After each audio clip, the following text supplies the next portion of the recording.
भारत आणि पाकिस्तान मध्ये रंगलेला T20 world cup मधील सामना अतिशय अटीतटीचा होता। संपूर्ण जगाचं लक्ष लागलेल्या यंदाच्या T20 वर्ल्ड कप मधील भारत विरुद्ध पाकिस्तानच्या सामन्यात पैसा वसूल खेळ बघायला मिळाला। नाणेफेक गमावून प्रथम फलंदाजी करणाऱ्या टीम इंडियाने पाकिस्तानला 120 धावांचं लक्ष दिलं। मात्र पाकिस्तानच्या संघाला 20 षटकात 7 बाद 113 धावाच करता आल्या आणि या सामन्यामध्ये भारताने 6 धावांनी रोमहर्षक विजय मिळवला।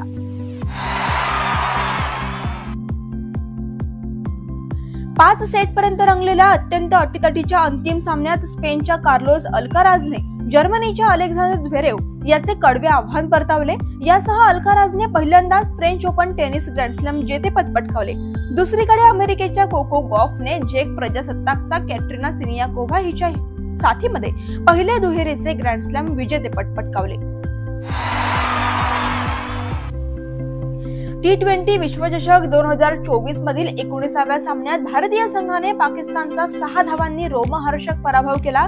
या दरम्यान हार्दिक पंड्याने पाकिस्तान विरुद्धच्या सामन्यात 4 षटकं टाकली आणि 24 धावा देत 2 विकेट्स घेतल्या। मात्र यासह तो आंतरराष्ट्रीय T20 क्रिकेटमध्ये पाकिस्तान विरुद्ध सर्वाधिक विकेट घेणारा भारतीय गोलंदाज बनलाय। हार्दिक सर्व भारतीय गोलंदाजांना मागे टाकत पहिल्या क्रमांकावर पोहोचला आणि आतापर्यंत त्याने पाकिस्तान विरुद्ध T20 सामन्यात एकूण 13 विकेट्स घेतल्यात। उरुग्वे फुटबॉल संघाची घोषणा काल केली असून लुईस सुआरेझ या अनुभवी खेळाडूची या संघात निवड करण्यात आली आहे। कोपा अमेरिका या प्रतिष्ठेच्या फुटबॉल स्पर्धेसाठी संघ जाहीर करण्यात आला। मात्र राष्ट्रीय प्रशिक्षक मार्सेलो बिल्सा यांच्याकडून ही घोषणा करण्यात आली।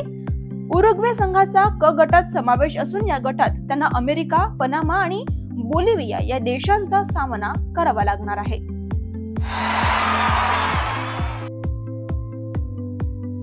बार्बाडोस येथे झालेल्या या सामन्यात इंग्लंडने नाणेफेक जिंकून फलंदाजीचं आमंत्रण दिल्यानंतर ऑस्ट्रेलियाने 20 षटकात 7 बाद 201 अशी धावसंख्या उभारली। मात्र लेग स्पिनर ॲडम झॅम्पाने निर्णायक भूमिका बजावताना ऑस्ट्रेलियाला 2020 विश्वचषक क्रिकेट स्पर्धेतील सामन्यामध्ये इंग्लंडवर 36 धावांनी विजय मिळवून दिला आणि ऑस्ट्रेलियाचा हा स्पर्धेतील सलग दुसरा विजय ठरला।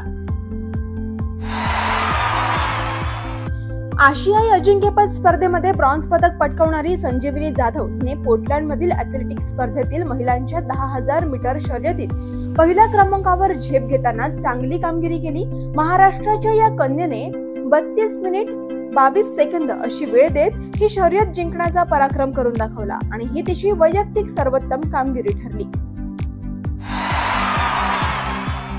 पुण्याच्या सुखबिंदर कटनोरियाने माजी राष्ट्रीय विजेत्या मुंबईच्या संदीप देवरुखकर याला पराभूत करताना महाराष्ट्र राज्य मानांकन कॅरम स्पर्धेत आगेकूच केली।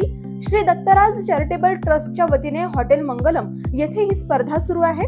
तिसऱ्या फेरीच्या लढतीत सुखबिंदर कटनोरियाने संदीप देवरुखकरचा 15-12, 25-11 असा सरळ 2 सेट मध्ये पराभव केला आणि चौथी फेरी गाठली। T20 वर्ल्ड कपचं 2024 मध्ये सुपर 8चं समीकरण आता रंजक होताना दिसतंय। वर्ल्ड कपचा 20वा सामना स्कॉटलंड आणि ओमान यांच्यात खेळला गेला।